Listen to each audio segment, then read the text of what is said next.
Hey everyone, welcome back to the channel. Grab a drink and settle in because today's Reddit story is so crazy. We all know cheating stories are bad, but what happens when your own brother and your wife don't just betray your marriage, but actively try to financially assassinate you? Let's jump straight into it. I never thought I would be writing this, but here we are. I need to get this off my chest before I lose my mind entirely. The human brain is a funny thing. It can process complex mathematical equations, it can design bridges that hold thousands of tons of steel and concrete, but it short-circuits when the people you love most decide to put a knife in your back. I am Arthur. I am 34 years old, and until exactly 3 days ago, I genuinely thought I had it all figured out. I thought I had built a fortress around my family. I had the life that they sell you in the commercials, the kind of existence you break your back for in your 20s so you can coast in your 30s. A rock-solid career working as the lead civil engineer managing massive, state-funded infrastructure projects, a beautiful wife who saved lives for a living, and 2 amazing kids who were my absolute world. I had the whole package. The American dream, wrapped up with a neat little bow, right in the heart of the suburbs. My wife, Sarah, and I have been together for 10 years. We met back when we were both grinding through our late college years.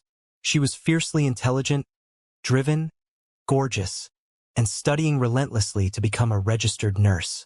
I was surviving on ramen noodles and black coffee, trying to get my engineering degree. She was the type of woman who actually listened and asked questions when I would ramble on about soil load capacities, tensile strength, and structural integrity. We got married 2 years after graduation.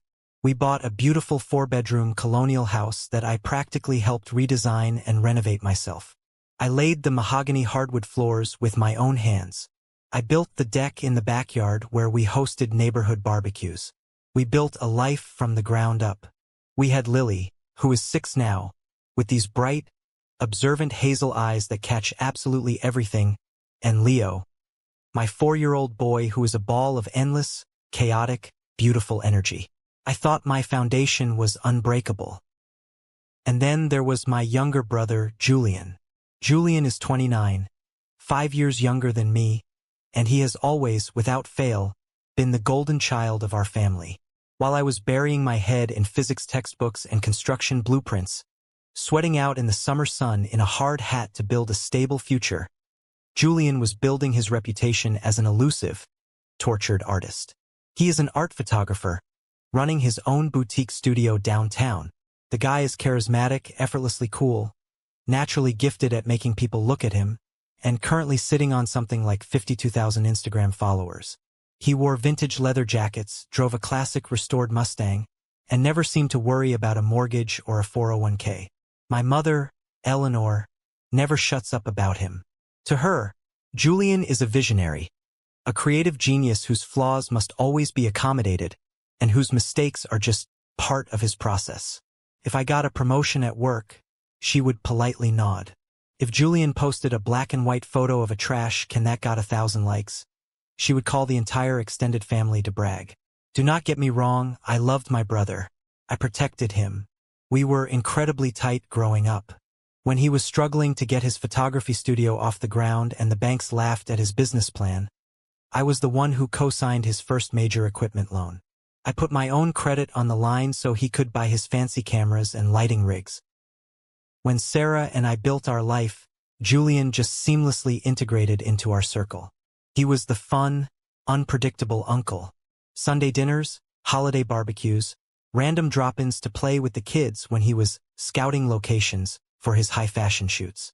He was always there, eating our food, drinking my expensive scotch, making my wife laugh with stories about his eccentric clients. Looking back, the signs were all there. The lingering hugs, the inside jokes they shared across the dinner table, the way she would dress up just a little bit more on the days he was scheduled to come over. But I was blind. Everything seemed perfect. But perfection is just a facade, a thin layer of paint over rotting wood, and mine was about to shatter into a million jagged pieces. I was the architect of my own family, but I didn't realize 2 termites were eating away at the beams from the inside out. The last 7 months, though, something in the air of my home felt distinctly off. It was a subtle shift at first, a drop in temperature, the kind of thing you brush off when you are physically and mentally exhausted. Sarah started picking up more shifts at the hospital. She had recently been promoted to a head nurse position in the ER triage unit, so the excuse made complete logical sense. Emergency coverage, late-night administrative meetings, double shifts due to understaffing. She had an arsenal of perfectly reasonable alibis. They kept her away until past 10 or 11 at night. But there were details that nagged at the back of my mind. She would come home smelling faintly of heavy floral perfume and expensive cologne instead of hospital sanitizer and latex gloves, which I thought was odd. But I didn't push it. I trusted her. I am not an idiot. I noticed the changes in her behavior. But when you are raising two young kids, paying off a massive mortgage, and trying to keep your head above water in a demanding career, you do not go actively looking for problems that might not exist. You choose peace over paranoia. She had become incredibly weird and defensive about her phone. 2. Taking it into the bathroom while she showered, keeping it face down on the kitchen counter during family dinners. Suddenly changing her lock screen password from our anniversary date to something I didn't know. Whenever her phone would buzz late at night, and I casually asked who was texting her at 11:30 p.m., she would immediately snap, her voice dripping with venom and unearned exhaustion. It is just work stuff, Arthur. The hospital is a disaster zone right now. God, can't I have 5 minutes of privacy without you interrogating me like I'm a criminal? To keep the peace, I backed off. Meanwhile, Julian started showing up more and more when I was not around. I would come home utterly drained from the construction site, covered in dust, and find out from Lily that Uncle Julian had stopped by for lunch. He was supposedly helping Sarah with the heavy grocery runs. He fixed the leaking sink pipe in the guest bathroom on that one Wednesday I was 3 hours away surveying a new bridge foundation. He even started volunteering to pick the kids up from daycare if Sarah got held up at the hospital. Just being a helpful brother-in-law, right? Just stepping up while his big brother was busy providing for the family. My mother even praised him for it. Look at Julian, stepping in to help Sarah while you're always working. He has such a good heart. I was working brutal, backbreaking hours myself. I was the lead engineer on a 300-acre highway expansion project for the state. It is the kind of massive, high-stakes job that makes your entire career if you nail it, and destroys your professional reputation permanently if you fail. Millions of taxpayer dollars, tight deadlines, dealing with incompetent subcontractors. I was out of the house before the sun came up and the kids woke up, and home right as they were getting ready for bed. I was running on 4 hours of sleep and pure adrenaline. Maybe I was subconsciously avoiding my own home. Maybe the tension in the air was so thick that I preferred the straightforward chaos of a construction site to the coldness of my own bedroom. Sarah and I hadn't been intimate in months. She was always too tired or stressed about the ER. Maybe, deep down in my gut, my subconscious was screaming at me, but I did not want to look too closely at the shadows creeping into my marriage. I told myself I was sacrificing my time, my energy, and my youth for them. I was building a nest egg. I was putting money away for college funds. I thought my blind trust was a virtue, a testament to the strength of our 10-year bond. I thought my brother respected me. I was wrong. I was playing the role of the dependable, boring provider, completely unaware that I was bankrolling my own betrayal. I was the golden goose, and they were preparing for the slaughter. The signs of infidelity are almost universally the same. The sudden defensive behavior over the phone, changing the lock screen password, and manufacturing constant excuses to be away from home are textbook red flags. When you're exhausted from working 80-hour weeks to provide for your family, your brain naturally wants to rationalize these anomalies to maintain peace. But Arthur's gut was telling him the truth long before he found the proof. 3 days ago, the universe finally forced my eyes open, prying them apart with brutal, unforgiving hands. I was supposed to be at the highway construction site until late evening, overseeing a massive, critical concrete pour for the main overpass pillars. But fate intervened. A supplier delivered a bad batch of structural steel. The tensile strength failed our on-site stress inspections completely. It was a disaster that cost the project thousands of dollars, and I had to halt the entire operation pending a safety review. There was no point in me standing around an empty, dusty field raging at contractors. so I decided to head home around 2 in the afternoon. The drive home was quiet. The radio was playing soft classic rock, and the sun was shining.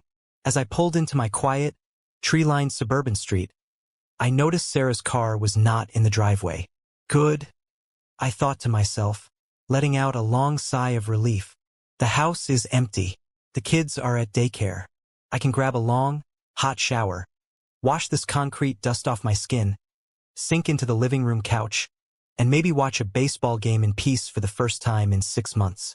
I unlocked the front door, stepped inside, dropped my heavy work boots by the mat, and tossed my keys into the ceramic bowl on the console table. The house was dead silent. I walked into the living room, unbuttoning my sweaty work shirt, heading toward the kitchen for a cold beer. And then I saw it. There, sitting dead center on the dark oak coffee table, arranged perfectly as if it were a centerpiece meant to be found, was a glossy black and white ultrasound photo. It was not an old keepsake. It was not from when she was pregnant with Lily or Leo. We kept those meticulously cataloged in baby books upstairs. The date stamp printed in the top right corner was from 4 days ago. My first visceral reaction was pure, paralyzing confusion. My brain simply rejected the visual information. We had been incredibly careful. Sarah had an IUD installed 3 years ago. We had multiple, serious, sit-down conversations and agreed that 2 kids were the absolute limit for our current lifestyle. We were aggressively saving money to afford Lily's private first-grade tuition next year. We could not afford a 3rd child, not right now, not with the mortgage and the inflation rates. My hands were shaking slightly as I picked up the small, slick piece of paper. I stared at the fuzzy gray shape, my heart rate accelerating. I flipped it over. That is when the bottom fell out of my world. That is when I saw the writing on the back. It was written in thick, bold black Sharpie. I recognized the handwriting instantly. I would know it anywhere. It was that messy, distinct, half-print, half-cursive, arrogant style my brother Julian uses to sign all of his pretentious art prints. Can't wait, bro. For words. That was all it took to execute my soul. My legs went completely numb, as if the blood had been drained from my veins. The strength evaporated from my bones, and I sat down hard on the edge of the leather couch, still clutching that little damning photo. The living room felt like it was violently tilting, the walls closing in on me. The air in the house suddenly felt too thin to breathe.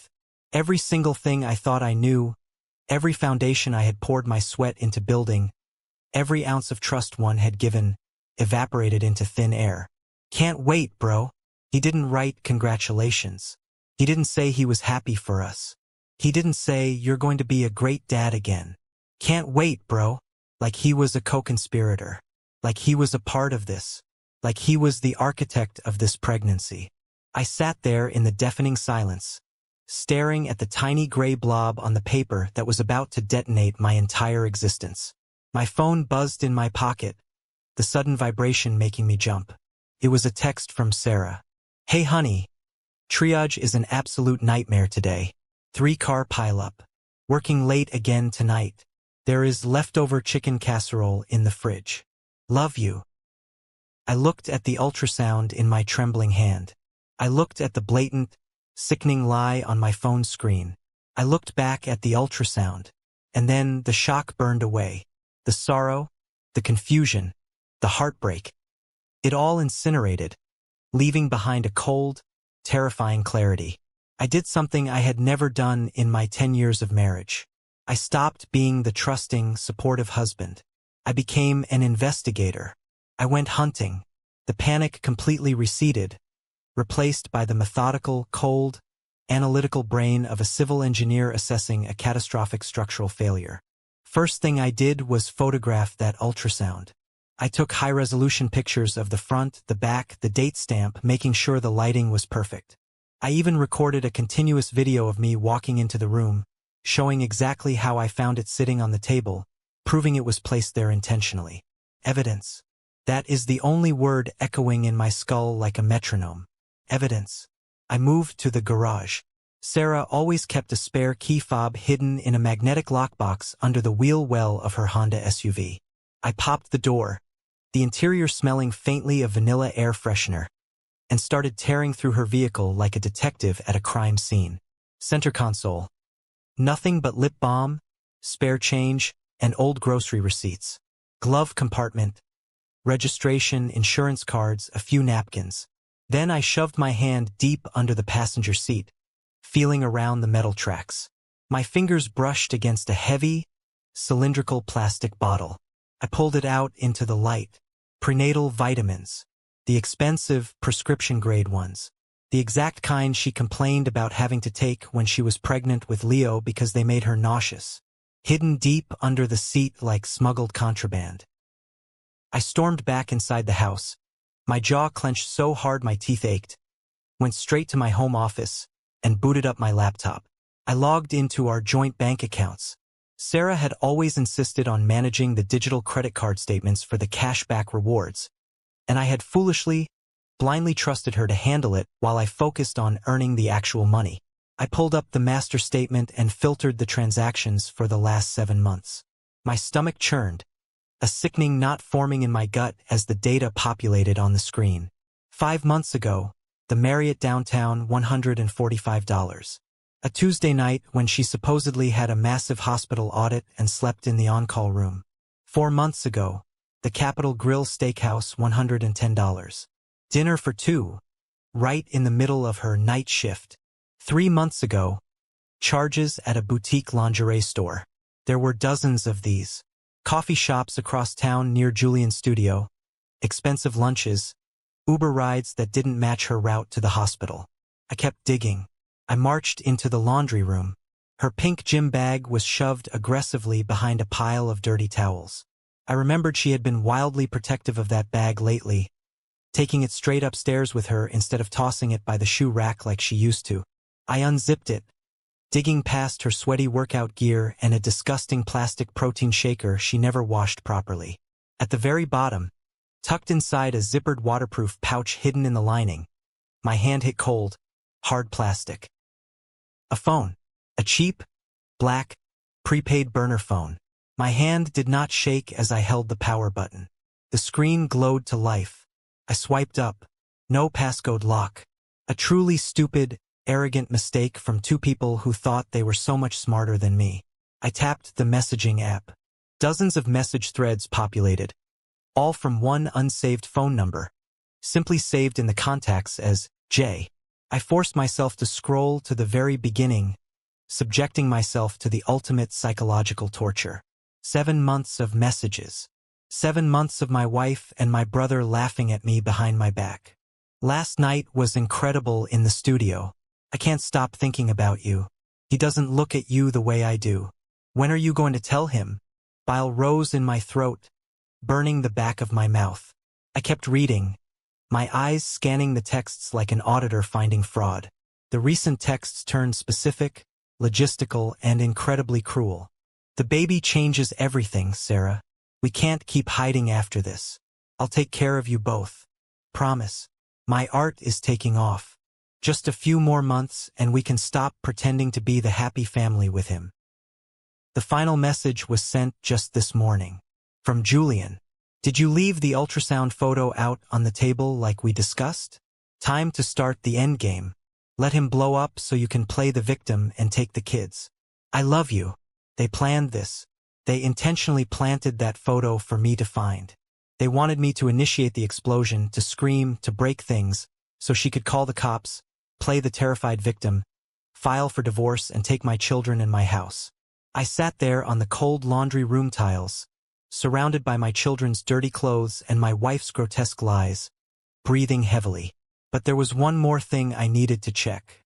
A nagging, paranoid feeling in the back of my mind told me to open the email app on the burner phone. I tapped the mail icon on the burner phone. It was linked to a secret Gmail account she had created under a fake name, Sarah Jenkins 99. Most of the inbox was junk, spam, promotional emails from the boutique hotels they had frequented, booking confirmations for couples retreats they disguised as her medical conferences. But there, sitting ominously in the primary inbox, unread, was an automated email from our mortgage lender. The subject line read in bold black text, "Confirmation. Home equity line of credit disbursement. I felt my heart physically stutter in my chest, skipping a beat. The air left my lungs. I opened the email. Attached was a digitized PDF of a loan agreement. I downloaded it, my eyes frantically scanning the dense, fine-print legal jargon. My brain, trained to analyze complex contracts and municipal zoning laws, processed the horror of the document instantly. It was a home equity loan. Sarah had taken out a second mortgage against our family home. The home I bought. The home I renovated. The amount printed on the second page was staggering, $45,000. $45,000. I scrolled frantically down to the signature page. There was Sarah's loopy, practiced signature, and right beneath it, on the line designated for the co-owner, was my own. My perfectly forged, legally binding signature. She had traced it. She had stolen the equity of the house I worked 80-hour weeks in the blistering sun to pay for. I looked at the wire transfer disbursement details at the bottom of the PDF.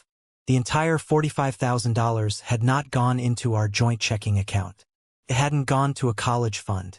It was wired directly into a corporate checking account. An LLC.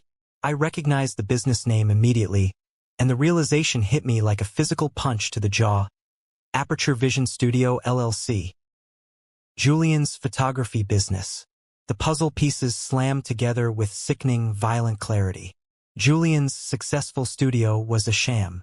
My mother had mentioned in passing months ago, whispering at a family dinner, that he owed some extremely shady people a lot of money from high-stakes underground poker games. Julian was drowning in crippling gambling debt. His business was on the verge of bankruptcy and foreclosure, and he needed a massive, desperate bailout. And my loving wife, the woman who slept next to me every night, the mother of my children, had forged my name to commit felony fraud. She had robbed my children's future to save her lover's pathetic, degenerate skin. They weren't just having a sleazy, passionate affair. They were actively dismantling my life brick by brick. They were preparing to bankrupt me, leave me with a massive fraudulent debt attached to my name, take the house in the divorce settlement using my reaction to the ultrasound against me, and run off together with their new baby, funded by my hard work. In that exact moment, sitting on the dusty laundry room floor, the heartbroken, devastated, weeping husband inside me died. He was completely incinerated, reduced to ash. The tears that had been threatening to fall instantly evaporated. The pain morphed into a hyper-focused, freezing cold, absolute rage. This was no longer just a betrayal of the heart. This was a financial assassination attempt. This was a declaration of total war. This completely changes the dynamic of the entire story. We aren't just dealing with a messy divorce anymore. This is a Class C felony. Forging a spouse's signature to extract $45,000 in home equity to pay off underground gambling debts is federal wire fraud. Sarah and Julian thought they were playing a romantic game, but they actually handed Arthur the exact legal ammunition he needed to completely annihilate them in court. Julian wanted to steal my wife, my children, and my house. Sarah wanted to saddle me with crippling debt while playing house with my younger brother. I stared at the forged signature on the glowing screen, feeling a terrifying, dark smile pull at the corners of my mouth. They thought they were playing a brilliant, flawless game of chess against a clueless, hard-working grunt. They forgot they were playing against a lead structural engineer. I don't just move pieces on a board. I analyze the load-bearing walls. I rig the entire structure to collapse exactly when and how I want it to. The first rule of demolition is to secure the perimeter, evacuate the innocents, and rig the charges in absolute silence without anyone noticing a thing. I went back to my laptop and initiated a massive, comprehensive data backup. I forwarded the forged loan documents to 3 separate, newly created encrypted email addresses that nobody knew existed. I took high-definition, time-stamped photos of every single text message on the burner phone. I downloaded the credit card statements highlighting their hotel rendezvous. I uploaded the entire horrifying portfolio of their betrayal to multiple secure cloud drives. Once the digital evidence was locked down tighter than a bank vault, I went to work on the physical environment. I carefully wiped down the burner phone with a microfiber cloth to remove any trace of my fingerprints and placed it exactly where I found it in the pink gym bag, burying it precisely under the damp towel. I walked out to the garage and shoved the prenatal vitamins back deep under the passenger seat of her car, checking the angle to make sure it looked undisturbed. I returned to the living room and placed the ultrasound photo back on the coffee table, adjusting it meticulously until it matched the exact angle of the video I had taken earlier. At 6 o'clock, I drove my truck to the daycare and picked up Lily and Leo. I strapped them into their car seats, listening to them babble happily about finger painting and playground politics. Looking at them through the rearview mirror, my chest tightened until it physically hurt. They were innocent. They were mine. And I was going to protect them with my life from the fallout of the nuclear bomb I was about to drop on their mother. I cooked them dinner. We made homemade pizza, spreading tomato sauce and cheese everywhere. I helped Lily practice her spelling words while Leo covered himself in flour. I gave them a warm bath, read them bedtime stories, and tucked them in, kissing their foreheads. I was the picture of a normal, devoted, loving father. I channeled every ounce of willpower to not let the darkness show on my face. At 9:45, I heard the front door unlock. Sarah walked in, dropping her heavy nurse's tote on the kitchen island. She let out a dramatic, performative sigh. "Hey, babe. God, I am so sorry I'm late. The ER was an absolute war zone today. We had a 10-car pileup." "No problem," I said, my voice completely level, not looking up from my laptop where I was supposedly working on blueprints. "Kids are already asleep." She walked past the living room, pausing for a fraction of a second to glance at the coffee table. I saw it out of the corner of my eye. She saw the ultrasound was still there. She assumed I hadn't noticed it yet, or that I was too dense to look at what was right in front of me. "I'm completely exhausted. I'm going to take a hot shower and crash." "Sure. Sleep well," I replied. She leaned down and kissed the top of my head. It took every ounce of self-control, every fiber of my being, not to violently shove her away. She smelled wrong. "Awesome. Finally. I will be there. Love you." I permanently deleted my sent message and his reply, powered the phone down, and put it exactly back in its hiding spot. Then, I walked out to my truck in the driveway and sat in the pitch-black cabin for an hour, finalizing my logistics. Tomorrow night at 8 o'clock. They wanted to execute their end game? Fine. But I was going to rewrite the ending and I was going to burn their script to ashes. The next morning I called my firm's director.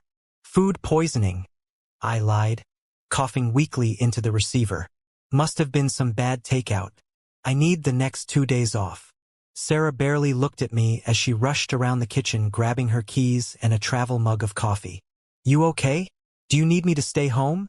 she asked, the fake concern dripping from her voice. "No, I am good. Just need to sleep it off." "Have a good shift," I said. She gave me that same mechanical, loveless kiss on the forehead and hurried out the door to drop the kids at daycare before work. The second her taillights disappeared around the corner of our street, I sprang from the couch. The sickness vanished. The silent engine of my revenge roared to life. I grabbed an empty heavy-duty filing box from the garage.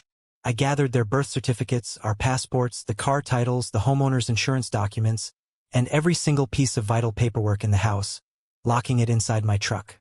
The purge had officially begun. The morning after I discovered the fraudulent home equity loan, I did not go to work. I did not scream, I did not throw things against the wall, and I certainly did not cry. I woke up with the cold, mechanical precision of a man who had just been handed the blueprints to his own execution and decided to reverse engineer the bomb. I drove straight to the main branch of our bank the moment the doors unlocked at 8:30 in the morning. I sat across from a bewildered loan officer and initiated the lockdown. I transferred exactly $18,500, which was precisely down to the penny one-half of our joint liquid savings, into a brand new, secure account solely under my name. I didn't touch her half. Let the lawyers see that I was playing by the book. I was fair, but I was fortifying my walls. Then I executed the masterstroke. Over the past 10 years, I had diligently built up an investment portfolio, grinding out 80-hour work weeks to secure a comfortable nest egg of $82,000.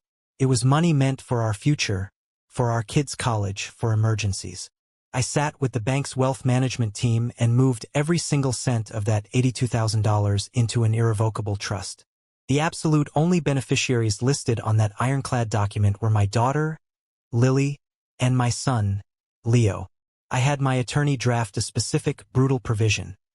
No outside party, specifically including Sarah and any future dependents she might have, could access a single dime of it. I legally amputated her from the wealth I had built. By noon, I had changed the password, recovery email, and two-factor authentication on every single account I possessed. Banking, retirement, social media, utility bills, the mortgage portal, everything. She was completely locked out of the digital infrastructure of our lives. I drove to a specialized electronics store and bought 3 high-definition, motion-activated hidden cameras. When I got back to the empty house, I installed the primary camera on the top shelf of the living room bookcase, hidden flawlessly behind a framed photograph of Lily and Leo. It had a perfect, unobstructed, wide-angle view of the front door, the living room, and the entrance to the kitchen. I tested the feed on my phone. It was crystal clear. At 3 in the afternoon, I called an emergency locksmith. I paid the exorbitant same-day premium fee without blinking. I scheduled him to arrive at exactly 10 o'clock that night. Change every deadbolt, every handle, and reprogram the garage door keypad. I instructed him. I want this house to be an absolute fortress. With the perimeter secured and the financial assets protected, I went into our bedroom. The room where we had slept together for a decade. The room where she had likely plotted my financial ruin. I packed a single duffel bag for myself with enough clothes for a week and locked it inside the cab of my heavy-duty work truck. I texted Sarah at 4 o'clock, "Hey, got pulled into an emergency structural meeting across the county. The bridge foundation is a mess. Won't be home until really late. Don't wait up." She replied 3 minutes later with a heart emoji. "Okay, honey, be safe. Love you." I stared at that little red heart on the screen, feeling absolute disgust radiating through my veins. It was the digital equivalent of a Judas kiss. The day crawled by with agonizing slowness. I picked the kids up, took them to my trusted coworker's house, and paid his teenage daughter a ridiculous amount of money to babysit them for the entire evening, assuring them Daddy just had to work late. I could not have my children in the house for what was about to happen. At 7:30 in the evening, the sun began to dip below the horizon, casting long, dark shadows across the suburban lawns. I drove back to my neighborhood, but I didn't pull into my driveway. I parked my truck 2 blocks away, hidden in the shadows of a large oak tree. I walked back to my own house like a phantom, stepping quietly through the side gate. I slipped into my garage through the side door I had deliberately left unlocked. I stood in the pitch-black darkness of my own garage, surrounded by my tools, my lawnmower, the remnants of my normal life. I cracked the interior door leading into the mudroom just a fraction of an inch. Just enough to see the kitchen and the living room. Just enough to hear. I checked my watch. 7:55. My heart was beating a slow, steady, rhythmic drum in my chest. I wasn't anxious. I wasn't scared. I was a man standing over a demolition plunger, just waiting for the countdown to hit 0. They thought they were the architects of my destruction. They had no idea they were walking blindly into a blast zone.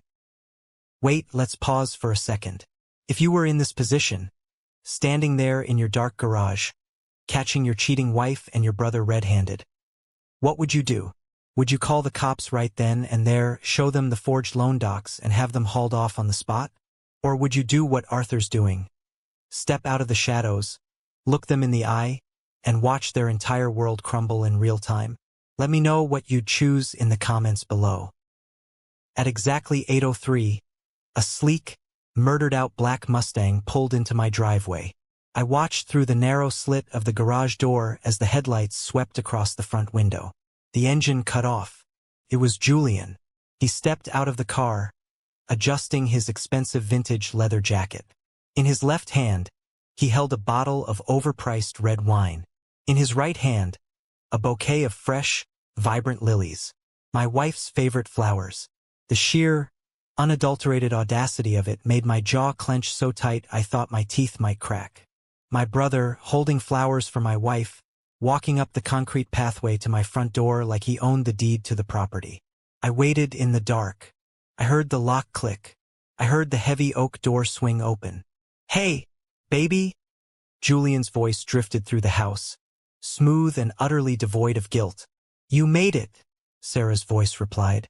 I heard the rustle of clothing, the distinct sound of a long, deep kiss. "He's stuck at the bridge site until past midnight. We have the whole place to ourselves." I gave them exactly 3 minutes. I let them settle in. I let them feel comfortable, secure in their disgusting little fantasy. Then, I pushed the garage door open and stepped into the mudroom. I walked silently down the short hallway. They were in the kitchen. Julian had his back to me, his hands resting comfortably on Sarah's hips. Sarah was leaning against the marble kitchen island, laughing at something he had just whispered, swirling a glass of the red wine he had brought. The bottle was already open on my counter. "Started without me?" I asked. My voice wasn't a yell. It wasn't a scream. It was flat, resonant, and entirely dead. Have you ever seen the human body react to absolute paralyzing terror? Have you ever seen the blood completely drain from someone's face in a fraction of a second? It is a fascinating biological response. Sarah gasped, dropping her wine glass. It shattered against the hardwood floor, dark red liquid splashing everywhere like fresh blood. Julian spun around, his eyes wide, his mouth hanging open. "Arthur," Julian stammered, taking a step back, holding his hands up defensively. "Bro, wait, don't. We were going to tell you." I didn't blink. I crossed the distance of the kitchen in 3 massive strides. I am a civil engineer. I understand physics. I understand mass, velocity, and the transfer of kinetic energy. I didn't wind up. I didn't telegraph my movement. I planted my left foot, pivoted my hips, and drove my right fist straight into the center of his face. The sound was a wet, sickening crunch of cartilage and bone giving way. Julian's feet left the floor. He crumpled backward, crashing hard into the stainless steel refrigerator before sliding down to the tiles, completely limp like a puppet with its strings violently severed. Blood immediately exploded from his ruined nose, pouring down his chin and staining the pristine white collar of his shirt. Sarah let out a blood-curdling, hysterical scream. "Arthur, stop! Oh my God, stop!" Julian groaned, rolling onto his side, clutching his face, coughing and spitting crimson onto my floor. He tried to push himself up on one arm. I stepped forward, placed my heavy steel-toed work boot firmly onto the center of his chest, and pinned him to the ground. I leaned my weight down, making it hard for him to breathe. "You are in my house," I said, my voice still eerily calm. "With my wife, touching my life, and forging my signature." Sarah stopped screaming. The air was sucked out of the room. "What?" she whispered, her face turning a ghastly shade of pale. I reached into my back pocket, pulled out the folded, printed copies of the $45,000 home equity loan agreement, and tossed them onto the kitchen island, right next to the spilled wine. "I found the burner phone, Sarah. I found the ultrasound. But this is what sealed your coffins."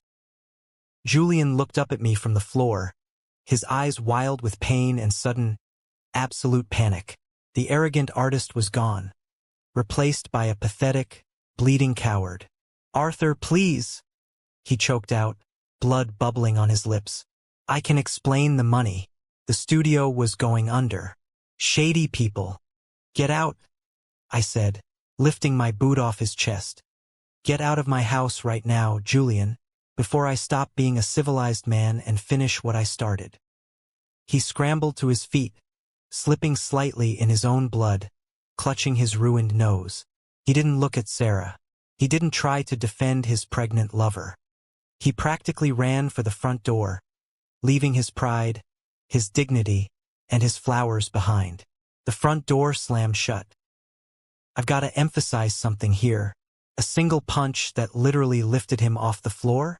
Now, I don't usually condone violence, But considering Julian was actively plotting to steal Arthur's wife, his kids, and ruin him financially, a broken nose feels like the bare minimum in terms of karma. Honestly, if it were me, I wouldn't have stopped there. I would have made sure they paid for every single thing they did. I turned slowly to face my wife. She was backed against the counter, shaking violently, tears ruining her makeup. "You have exactly 1 hour," I said, pointing a finger at the staircase. "Pack whatever fits in 2 suitcases. Anything left in this house after 60 minutes goes into heavy-duty garbage bags and gets thrown on the curb." Sarah tried to argue. She tried to cry, to drop to her knees, to beg for couples counseling, to play the card of our 10-year history. "Arthur, please, you can't just throw me out. Where am I supposed to go? What about Lily and Leo?" "My lawyer will explain the temporary custody arrangement to you on Monday," I replied, pointing at the glowing screen of my phone, showing her the live feed from the hidden camera. "Everything that just happened and everything you are doing right now is being recorded. You have 56 minutes left before I call the police and have you formally trespassed from my property." She saw the cold, dead emptiness in my eyes and finally realized that the man she had manipulated for years was gone. She broke. She scrambled up the stairs, sobbing hysterically.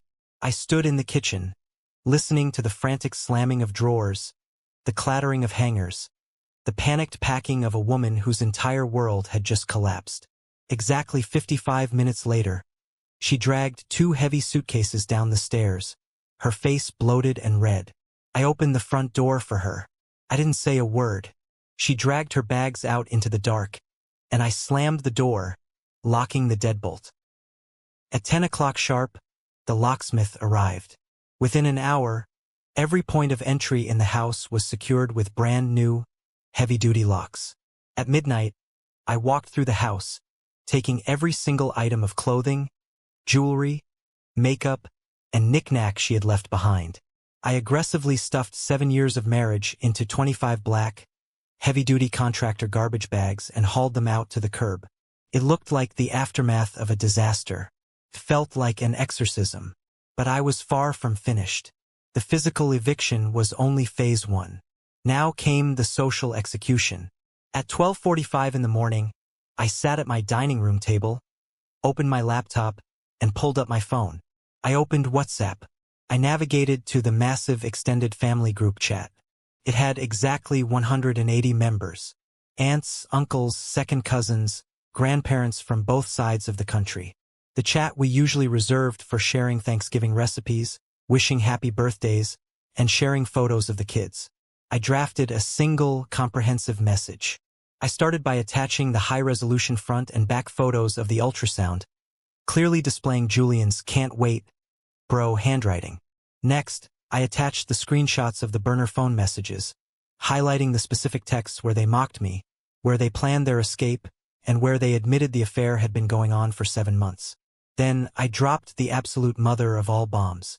I attached the PDF of the forged $45,000 home equity loan, alongside the wire transfer receipt showing the money going straight into Julian's business account. I typed one sentence. Since everyone will undoubtedly hear a fabricated, victimized version of events from them tomorrow morning, here is the absolute, documented truth of what Julian and Sarah have been doing behind my back. I hit send. I sat back and watched the read receipts tick upward. 1 by 1, 10, 50, 100. Within 2 minutes, my phone absolutely exploded. It was a symphony of chaos. Notifications rained down like a monsoon. My mother called instantly. I declined it. She called again. I declined and permanently blocked her number. My cousin Marcus texted, "Holy Fing SHT Arthur. Tell me this is a joke." My uncle David left the group chat entirely. My Aunt Beatrice simply wrote, "Julian is dead to this family." I ignored all of it. I opened a new tab. I navigated to Instagram. I logged into Julian's prized professional photography account. Aperture Vision Studio. 52,000 followers. He had foolishly given me the password 2 years ago to help him fix a shadow ban issue, and his arrogant ego never thought to change it. I uploaded a carousel post. Picture 1. Julian and Sarah kissing in my living room, retrieved from the burner phone. Picture 2, the ultrasound. Picture 3, the fraudulent wire transfer. I tagged his studio location, his main corporate clients, and the local art galleries he collaborated with. I wrote the caption, "Ask Julian, the visionary photographer, about his latest project. Sleeping with his brother's wife for 7 months and committing $45,000 worth of felony bank fraud to pay off his underground gambling debts. Hashtag Aperture Vision, hashtag Betrayal, hashtag fraud." I hit post. Within 10 minutes, the post had 400 comments. People were screenshotting it, tagging drama channels, ripping his reputation to shreds before he even had a chance to wake up from his concussion. I refreshed the page, went into the settings, and permanently deleted the entire Instagram account. Let him try to rebuild that from scratch. Finally, I drafted a professional, concise email to the Human Resources Director and the Chief of Staff at the hospital where Sarah worked. I attached the police report I was filing for financial fraud, emphasizing her role in forging legal documents. I hit send. The trap was sprung. The bombs had detonated. I finally closed my laptop, walked upstairs to the guest bedroom, and slept like a dead man. Do you think OP's calculated move was cold-blooded or scary? Personally, I think it was 100% justified. By dropping those undeniable receipts into the family group chat and Julian's business page, OP effectively silenced them all. This was an absolute masterclass of a move. The fallout the next day was catastrophic, a beautiful symphony of destruction. By noon, I was sitting in my attorney's office, filing an emergency ex parte motion for temporary sole custody of Lily and Leo, citing moral turpitude, severe emotional instability, and active felony financial fraud. We officially filed for a fault-based divorce. By 2 in the afternoon, Sarah had called me 73 times from 4 different numbers. I didn't answer a single one. At 4 o'clock, I got a notification from an unknown email. It was from Sarah's hospital HR department.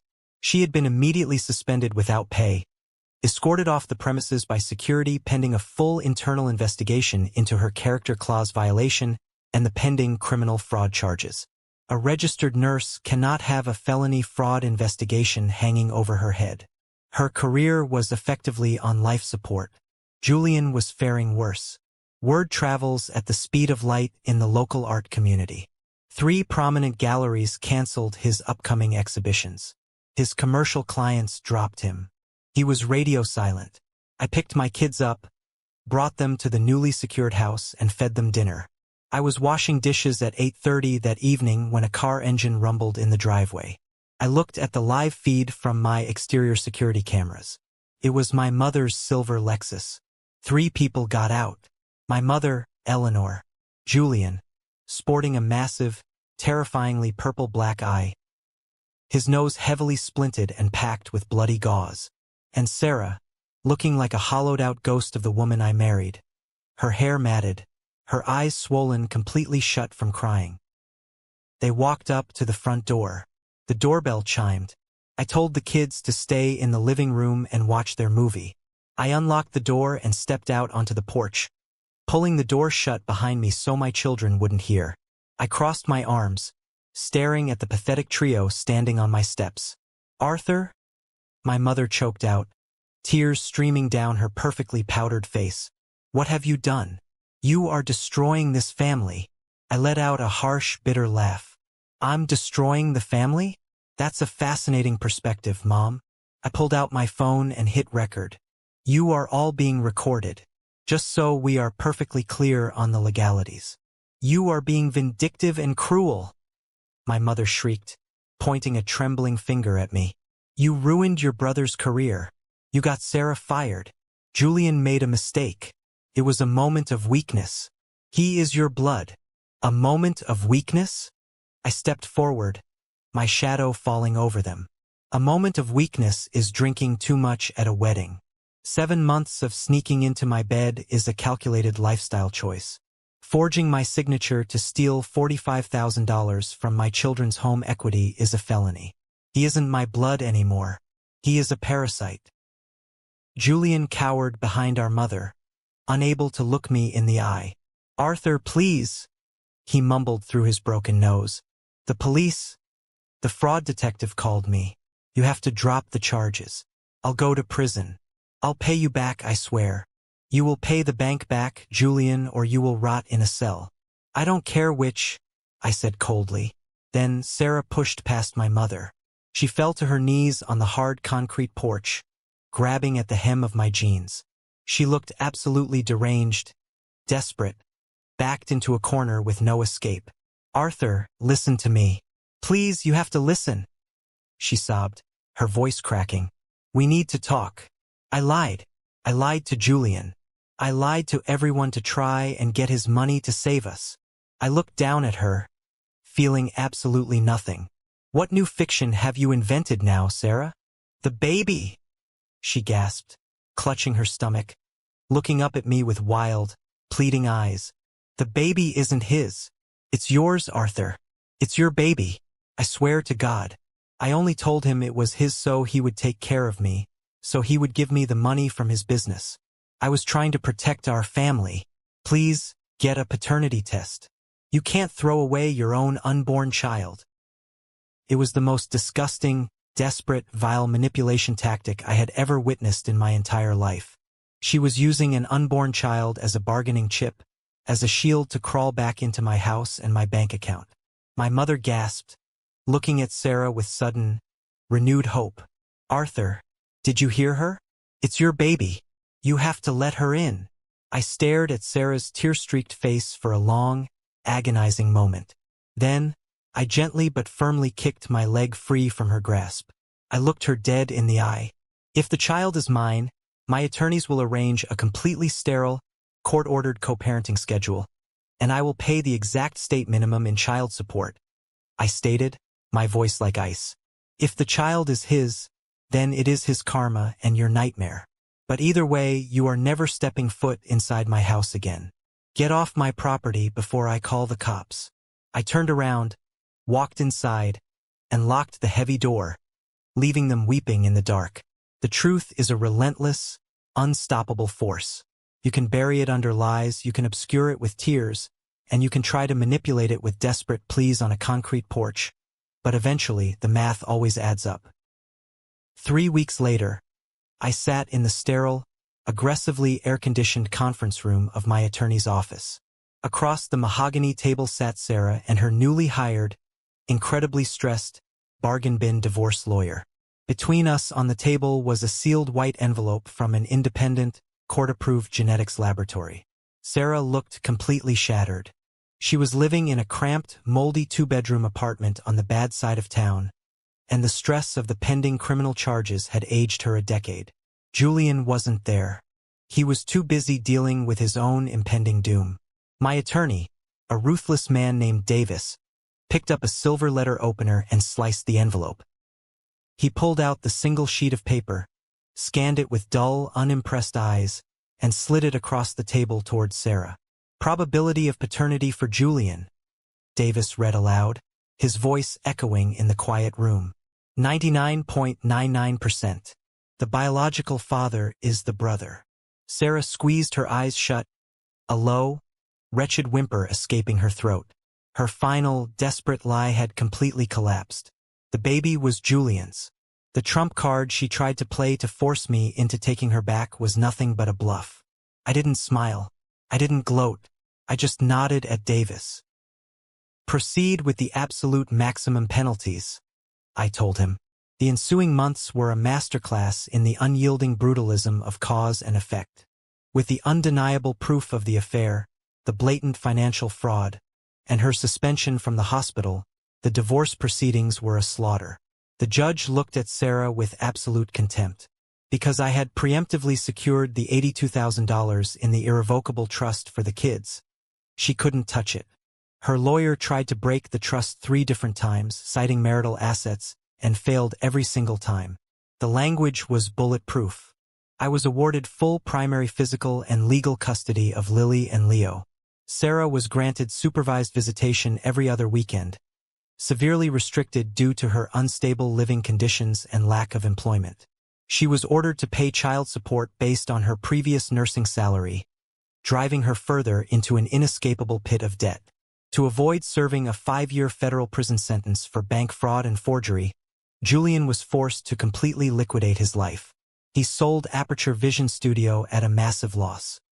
He sold his vintage Mustang, his expensive cameras, and emptied his meager savings just to pay back the bank the $45,000 before the district attorney formally indicted him. The bank took their money and dropped the charges. But Julian's life was effectively over. He was a pariah in the city. He owed tens of thousands of dollars to his underground poker bookies, and without his studio, he had no way to pay them. Last I heard from a distant cousin, Julian had fled the state in the middle of the night, moving to a dusty town in Arizona, working minimum wage at a strip mall portrait studio taking passport photos. Sarah's fate was equally poetic. The state nursing board launched a formal ethics review based on the fraud allegations. While she avoided jail time because Julian took the brunt of the financial restitution, her moral character clause was obliterated. She lost her nursing license permanently. The woman who used to walk the halls of the hospital with authority was now working night shifts mopping floors and cleaning bedpans at a low-income assisted living facility, making minimum wage, heavily pregnant, and completely alone. The grand romance she and Julian had plotted turned into a nightmare of poverty and mutual resentment. As for my mother, Eleanor, the enabler of the golden child, I completely severed the rotting branch from my family tree. She sent me letters, voicemails crying about how much she missed Lily and Leo, begging for forgiveness, claiming she was just trying to keep the peace. I never opened the letters. I never returned the calls. When you actively choose to harbor the enemy, you do not get to sit at my table when the war is over. I protected my children from her toxic favoritism. They deserved a foundation built on truth, not conditional love. Meanwhile, I focused entirely on my career and my kids.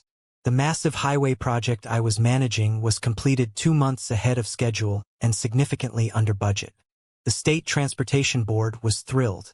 My firm promoted me to Regional Director of Engineering. I secured a massive raise, paid off a chunk of my remaining mortgage, and spent my weekends taking Lily and Leo hiking, fishing, and teaching them how to build things with their own hands. I rebuilt the fortress, stronger, higher, and impenetrable. 8 months passed. The dust settled, the wounds scarred over, and the house felt like a home again. It was quiet, peaceful, and entirely mine. Funny how much boundless energy you have when you are no longer carrying the dead weight of someone else's lies and deceit on your shoulders. I even started dating again. Nothing rushed, nothing serious at first. I met an incredible woman named Brooke at an architectural conference. She is a structural engineer for the county, a fiercely independent woman with a sharp wit, her own children, and her own deeply respected boundaries. We understand each other implicitly. There are no games, no burner phones, no hidden agendas. Just mutual respect and the shared understanding of people who have survived the fire and come out forged in steel. Last Saturday, I took Lily and Leo to the community park for Leo's first ever t-ball game. It was a perfect, crisp autumn morning. The leaves were turning gold and red, the air smelled like pine, and the park was buzzing with parents holding coffees and cheering for kids who were mostly just running in wrong directions.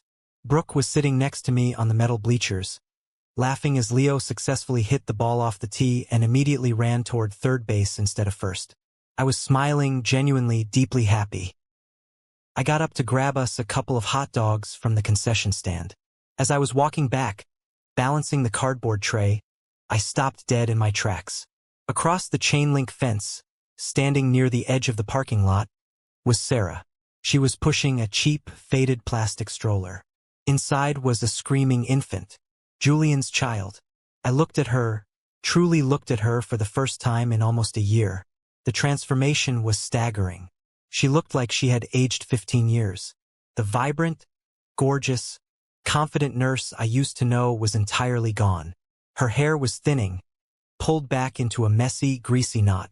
She was wearing oversized, stained sweatpants, and the dark circles under her eyes looked like permanent bruises. The sheer exhaustion radiating from her posture was heavy enough to bend her spine. There was no Julian beside her. He was long gone, a ghost in the desert, leaving her to clean up the wreckage of their epic romance entirely by herself. She was struggling with the wheel of the stroller, which had jammed on a rock. She kicked it in frustration, her shoulders heaving. Then she looked up. We made eye contact across the 30 yards of grass. I saw 1,000 different emotions flash across her face in the span of 3 seconds. Shock, humiliation, profound, soul-crushing regret. She looked at me, standing tall in my clean jacket, healthy, smiling, holding food for the beautiful children we shared. Children she was only allowed to see under strict supervision. She looked at the life she had actively chosen to throw into an incinerator for cheap thrills and a fraudulent payout. I saw her mouth part slightly, as if she wanted to say something, to call out my name, to beg for some shred of the comfort I used to provide effortlessly.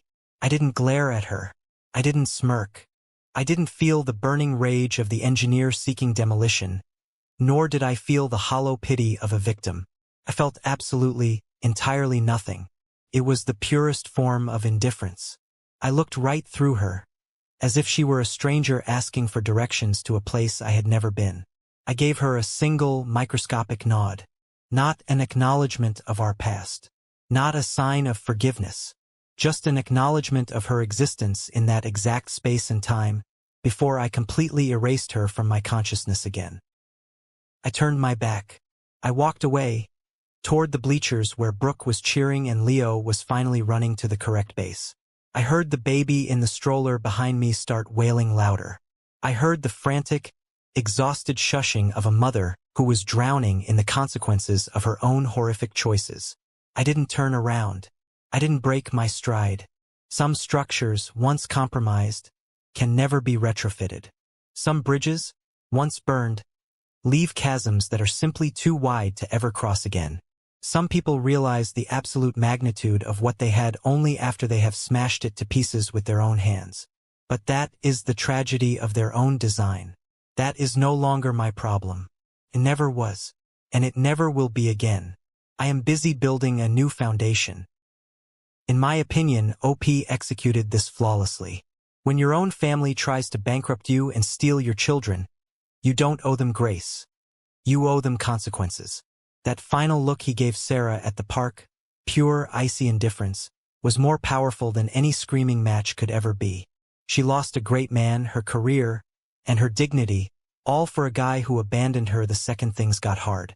Let's see what the community had to say about this, because the comments on this thread were absolutely wild. User Concrete King 99 says, setting up that irrevocable trust for your kids before confronting her was a genius move. You protected your children's future from a literal criminal.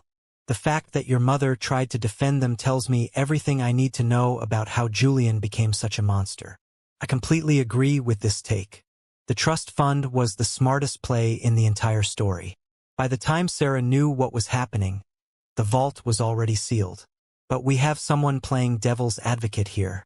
User devil_advocate_law says, yes, they are horrible people who committed fraud, but you physically assaulted your brother and broke his face.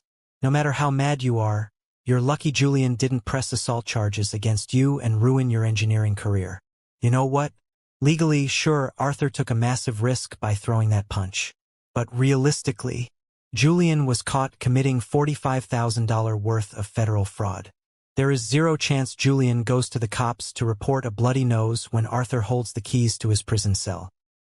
Finally, user Desert Rose gives some hardcore advice. Good on you for keeping that boundary at the end. My extreme advice? Make sure you run routine credit checks on your kids' social security numbers until they are 18. Sarah is desperate, and desperate people do shady things with credit. That is actually a terrifying but brilliant point. She already forged his signature. Who's to say she wouldn't use her kids' info? But I want to turn it over to you guys. Do you think Arthur was too cold when he saw Sarah at the park at the end? Or did she get exactly what she deserved? Drop your thoughts down in the comments below. If you loved watching this entitled world crumble, please hit that like button, subscribe to the channel for more insane Reddit stories, and I will see you guys in the next video.